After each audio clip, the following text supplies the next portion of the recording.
I often hear a lot of people, and when I say a lot, I mean a lot, tend to use the words Kaiser and the word emperor as a kind of synonym for each other. Of course, on one hand we have English and emperor, and on the other hand we have German with its own version, namely Kaiser. However, what's the difference between those two, or is there even one to begin with?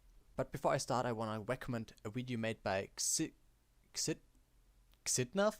It's closely related to what I plan to discuss, with only a few things I don't agree with. Still, remember, I'm not a historian myself, so none of the info has to be correct 100%. To begin with, Kaiser as a title has a pretty long history in Europe. In a nutshell, Caesar, short excursion, sorry.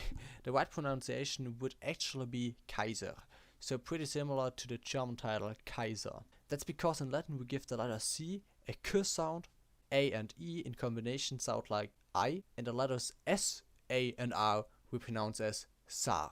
Going back, in a nutshell, all imperatores started to use the nickname Caesar, or in actual Latin, Kaiser. After the fall of the Western Roman Empire, the title was swiftly adopted by Charlemagne and used as a title. To be exact, his title was the following: Serenissimus Augustus Adeo Coronatus Magnus, Pacificus Imperator Romanum Gubernans Imperium, qui et per misericordiam Dei Rex Francorum et Langobardorum.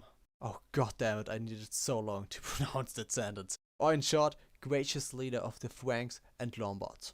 But like we all know, the Frankish Empire loved the Roman Empire so much that it quickly decided to do the most rational and most Roman thing: falling apart.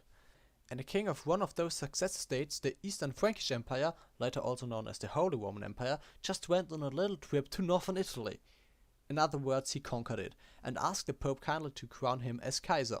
To understand this event, it's important to mention that in the later years of the Roman Empire, and also Charlemagne, were pretty interested in Christianity. Thus, the title was strongly connected to the church. Back to the Holy Roman Empire, because a huge amount of Kaiser were lazy pigs and didn't want to travel to Rome just to be crowned, they introduced a system where certain lords, called the Kurfürsten, could vote the next Kaiser. And because that was accepted by the Pope, it became normal.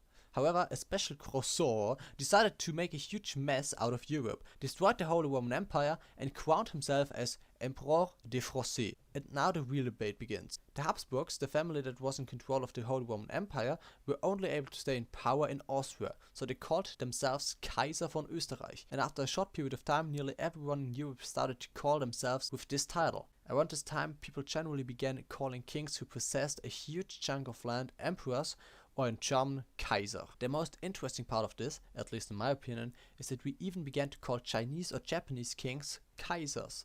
In conclusion, in ancient, medieval and early modern times, there only was one Kaiser. This, however, changed with the rise of Napoleon. On the other hand, the title emperor has generally been used in English to describe a huge kingdom, but also in comparison tiny countries, like the Holy Roman Empire, that had a king with the German title Kaiser. An example of a kingdom being called an empire is the Portuguese Empire.